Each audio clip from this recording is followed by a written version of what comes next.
Today is Saturday. Today has been an interesting day. Today has been a fun day. Today has been a chaotic day. Today was Dragon Day. Hello everyone and welcome to, I was going to say MacLeod Season 5, but then I realised we're already here, we've done that intro, Chaz. It is time to get to the end game. Today is the day we slay the Ender Dragon. But I didn't want this fight to end up like any other dragon fight. I wanted to make this special, I wanted to make it chaotic. So me and Mr. Vapor have decided to make a plan to interrupt the dragon fight and make it that little bit more interesting. 1, 2, 3. Okay, is everyone here? Is everyone now. 4, 5, 6. 7, 8, 9. Are we ready? So the plan was as follows. We were gonna hop through the portal, spot the dragon, bring out our spyglasses, and all at once look at the dragon through the spyglass to get the achievement. Is it a plane? God. Do not back up. Do not back up. I'm using stake. Wait, is it safe? Okay. Never mind. I'll wait for everyone to get in the middle. Well, that was the plan anyways, but while everyone was getting the achievement, I was rudely being attacked by an Enderman. Pyro is getting attacked. There. Oh, come on. Got it. Okay. There we go. This is loud. We can't do much without arrows. Let's go. Okay. Who's angering the Enderman? Oh no no. I can't stop it. At last we got the achievement, and now it was time for me and Vapor to get our show on board. Now I have no idea what Vapor is doing, but I was ready. The thing is though, I was getting attacked by Endermen. Mitch, Why have I got so many on me? Least chaotic. I was ready, he says, as he goes through some near-death experiences. My one arrow for this fight. Ah. Because I've got. I have 23 and I have infinity. If anyone needs them, buy the I portal. need some. I don't have infinity. Whoa. Oh dear. There's Okay. some by the portal. Oh, come on. Oh no, oh no, oh Oh no. god, I'm dying stop, slightly. stop screwing out the Enderman people. With that out of the way, we managed to heal up, and now it was time to really get the show on board. I had a crossbow on me, and I had a few special fireworks, which we were going to launch at the Ender Dragon. Now, the Ender Dragon doesn't take damage from fireworks, which is really convenient, because part of the plan is to save the Ender Dragon and not have anyone kill it. There's still one alive. There's still one up there. There you go. Is he using fireworks? Why are there fireworks? Who's Oh, wasting he's using the crystal? crossbow. What? I'm so confused. Oh, only use fireworks when it's in the air because you're killing us. That didn't really go to plan, but it was still kind of funny either way. But the worst part about it is the fact that the dragon has taken a significant amount of damage, which is the total opposite of what we wanted. So, we came prepared and crafted up a few end crystals in case that happened. While I was trying to hide the first end crystal so I can start healing the dragon, I got attacked by some endermen that totally threw me off. And in that time, the dragon was taking a real big hit. But it was too late before I finally managed to place the first end crystal and the dragon got killed. So we had to resort to plan B, and that is respawning the dragon. Yes, respawn it. No! Respawn it. Oh, Oh no! Oh no! Oh my god! Oh, I'm so glad I set my spawn. Oh my I'm god, so that glad I set my that spawn. plan failed. It really did fail. Even though that plan failed miserably, we still decided to respawn the dragon again, and this time fire it semi-flawlessly. Who got the elytra? Dragon head, dragon head, dragon head, dragon head. Mine. Oh. Oh, okay. Oh, I got the elytra as well. Well, since I have an elytra and I have some fireworks on me, it's time for me to take my first flight. Are they the rocket-based ones? Cause Nope, I have normal rockets on me. Okay, because I was about to say. Those are a little dangerous. spicy. Oh, I love this. It feels so good to be able to fly again. At that point, I should have just went back home and lived happily ever after with my elytra, but then I decided to go end raiding. Great. I'll be right back, guys. I mean, If not I gonna lie. don't, Woo! if I don't get an elytra, I could probably just buy one, right? Oh, well, I'm gonna fly off. I'm Well, gonna, which direction? like, I'm gonna share my end cities with you, Vapor, okay? I'm gonna come back with, information. Well, I want to go. I want to go looting too. I'm gonna leave some stuff for you. I'm just gonna find an end city and tell you where it is. Okay. I just want the I found someone. city in the end of it. Who is Is this? it me? I've claimed this end city if it's me. It's mine now. There's I a don't ship think up so. here. Oh yeah, my I god, claim that, yes. Yeah. That's the advancement I'm looking for. Wait, you know what? At this point, I think it'd be better for me to keep my. Pyro, I know there's one in trident the on me. absolute opposite direction. So if you go east, you go that way. There's definitely one east, about 200 blocks. Well, I already I got don't the know leader what- on this one. Can I How have do you it, know please? that? Pyro, I was going towards it. You've already got a Elytra. That's not fair. I've already seen it. Okay. Brewery. You know what? Okay, I'm gonna let you have it. Yeah, can you leave it up there? Because I'd like to go up there myself. And Okay. I've claimed this end city. It's in the item frame. Do you have an ender chest though? Yep. Okay. I'd really like to use it. Well, I'm not sure if I can add it. You know what? The Elytra is with me, you know?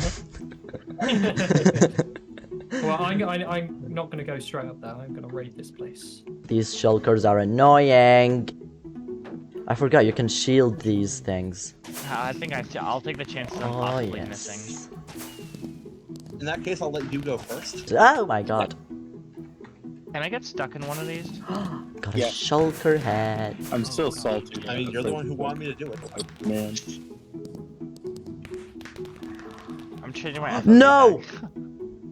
No, Pyro. Oh no, Pyro! And that death brought us back to here. We're back home and I am practically naked. I have no armor on me, I have no tools, I only managed to craft myself a brand new spyglass. I have one cooked chicken, that's all the food I have currently.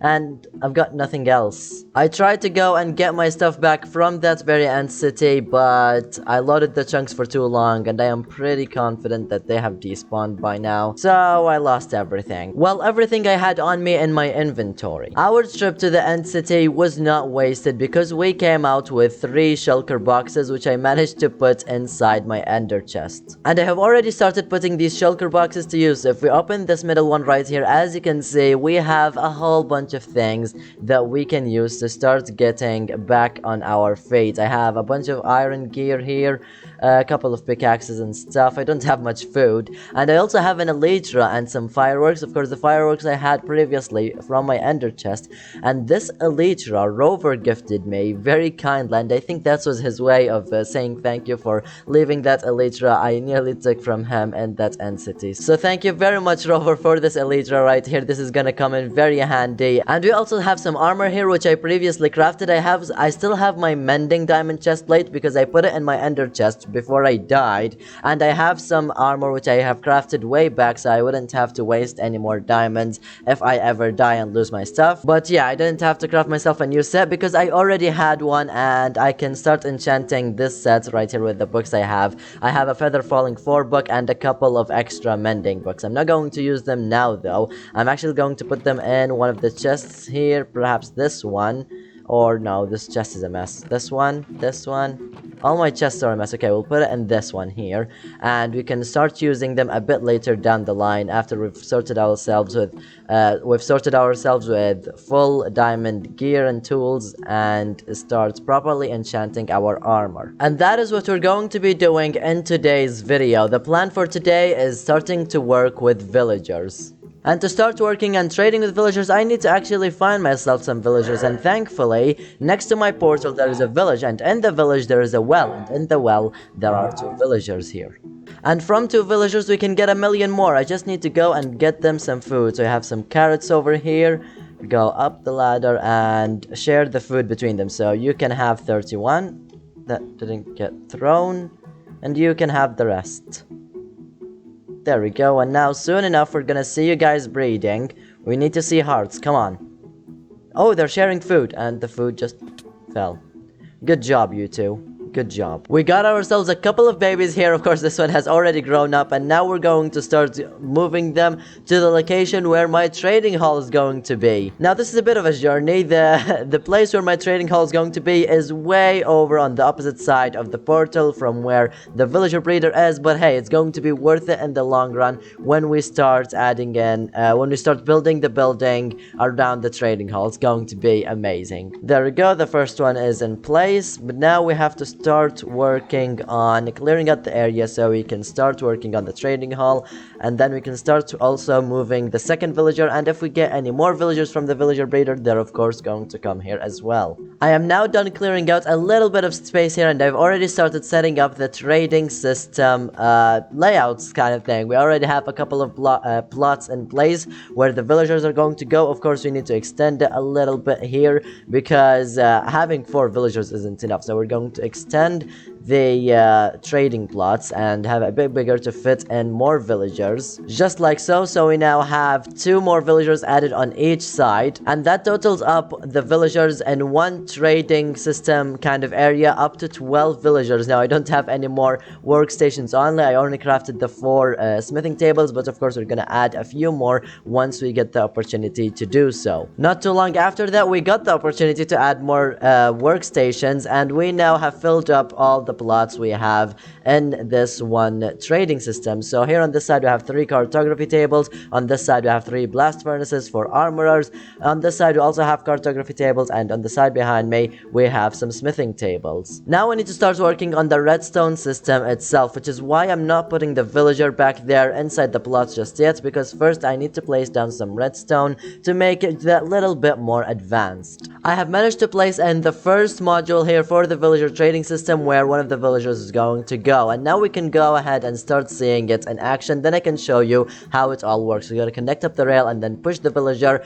Good luck, Mr. Villager. And there we go, he is now inside his plot. There we go. A little while after he got in, he got the blast furnace profession or the armor profession, and there we go, we can trade with him just fine. The way this works from my understanding is that the redstone block is directly on top of this activator rail here, which is next to the piece of string. So what happens is when the villager in the minecart comes through, it hits the redstone block and the activator, and then something happens with the minecart that makes it go all wobbly, then kicks out the villager, which makes it go over on this side. Now here there is a piece, there's a slab. As you can see, when I press on the string, the slab closes off, and that is because there is a villager inside there. If there wasn't a villager though, by default this slab would be pushed out, and then as I said, when the minecart goes all wobbly here, the villager gets kicked out and stands on the slab right there. And after that the slab gets pushed back, and as you saw there, when you touch the tripwire hook or the string right here,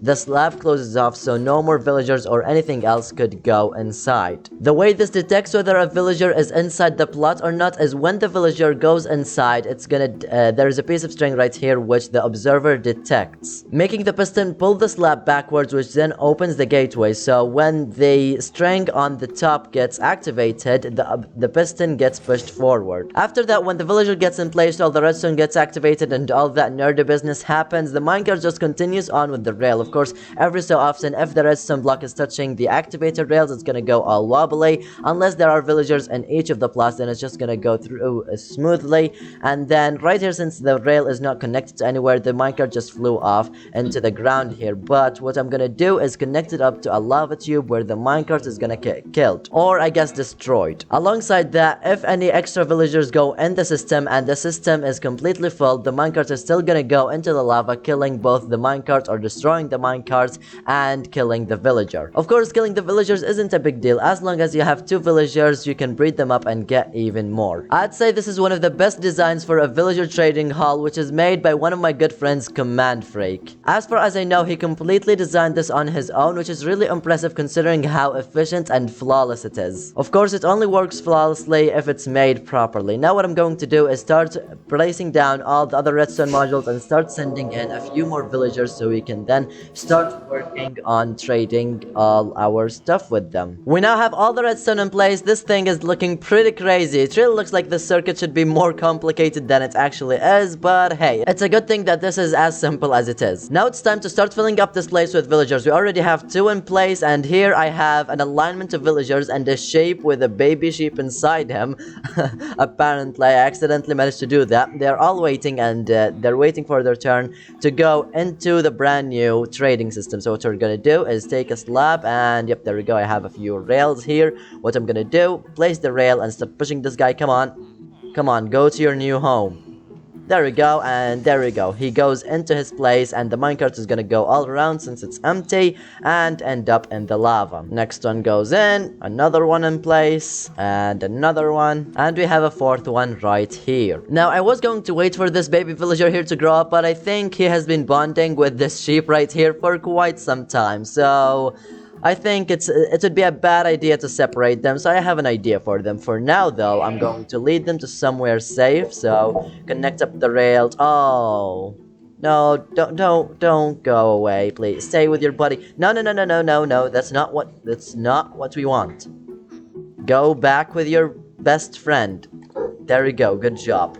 I should probably also start making that room I was about to make, so what I'm going to do is just take out the hole here, which we're going to trap the villager and the sheep in for the time being until I get a plan for where those two are going to go. There we go, they're both here together in a hole. I'm going to trap them in, and I should probably get some torches as well to put inside there, so it wouldn't be dark enough to have zombies spawn in and have the villager get zombified. So I'm gonna go get some torches, or a piece of glowstone would do them nicely for now. So what I'm gonna do is put a roof on this thing. It's gonna look pretty ugly for now. Well, I don't think I can say that because this is a dirt hut and nothing is more beautiful than a dirt hut, which is not true, but still. Now that we have some villagers in place, what I have done is switched up the workstations a little bit so we could have some cartographers in these slots right here so we can start trading with them, and they have the paper trade, which I'm going to use right now just to lock in the trade, and then go to the behind the scene area where I'm going to dig out this little bit of a hole here. Reason being is this is where a zombie is going to go. To zombify the villagers, then we can cure them to get even cheaper trades. And to do that safely without risking our villagers, we have this lever right here. It pulls down a piston in the back here that has a trapdoor on it to make sure that the villager can't escape. Now I've got to make sure that there's a solid block above where the villager is going to go so he wouldn't burn, but I'm going to do that in a second. Anyways, though, we would have our zombie right here walking back and forth. If he spots a villager when we flick down the lever, he's going to target the villager, zombify him, then we can pull the villager up and cure him using a potion of weakness and a golden apple. This is a really simple process with one hard step included, and that is actually getting a zombie. Oh, and if you're wondering what this yellow thing around my neck is, this is my tie. You're gonna have to watch the next episode to know why I have a tie on currently. I should have probably taken it off, but hey, we still have it on. Come on. Yep, there we go. And he is an... Oh. Okay, plan failed. Let's try again. Come on in. Now you shouldn't be able to escape from anywhere, and run. No! How did he follow me that quickly? And we have a spider attacking us. Just perfect. Third try. Let me eat some food before I get killed here. Oh! Okay, that's rude. Come on, zombie. Yes, and run. There we go. Woo, we have that villager in place now, and this skeleton is getting attacked by a zombie. How perfect. There we go. The skeleton won, and I won against the skeleton. We now have our zombie in place, and he has picked up this rotten flesh and these boots, so he shouldn't be able to despawn since he never had those items, or he's burning. Which block did I miss now? Well, at least he didn't die, and I managed to block off the areas where he was able to take fire damage. Anyways, now let's put this new system to use, shall we? So what we're gonna do is check this guy's trades. He has 24 paper for 1 emerald, and then what I'm gonna do is pull down the lever, and the zombie, yup, there we go. The zombie is targeting the villager, and sooner or later he's supposed to turn into a zombie villager, but I guess the zombie is focusing on me. If I stay away...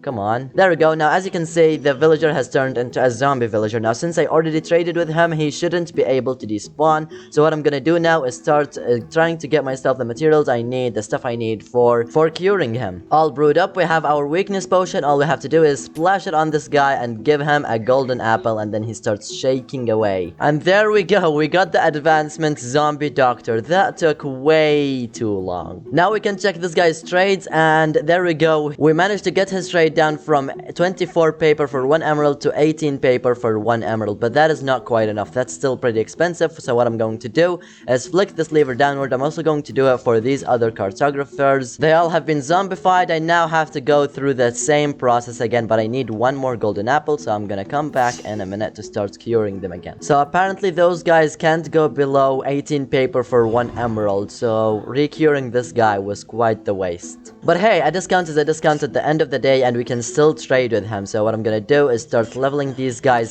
up, and then we can start trading with some other villagers so we could get even more emeralds to trade with more villagers. After a pretty good amount of time, I managed to get in the last couple of villagers in place, as you can see right here, and in the process I have been doing some profession shifting. We used to have smithing tables right here to change the villagers' profession to toolsmiths, but I decided that having 2 toolsmiths on this side right here is enough. So I replaced the workstations right here to fletching tables to get the Fletcher villager, because the Fletcher villager has both the stick trade and the string trade, which I think are pretty good trades to get emeralds with. And something interesting which I didn't actually know about the Fletcher is the fact that they also sell tipped arrows, and I found that pretty interesting, so I decided to buy myself a whole bunch of those. As you can see, I have poison tipped arrows and also instant damage tipped arrows. After putting the villagers in place, I have been doing a whole bunch of trading, and after a pretty good amount of time trading, I have ended up with a pretty cool result. So as you can see right here, we have an iron trade in our armor villager, which is 1 iron for 1 emerald.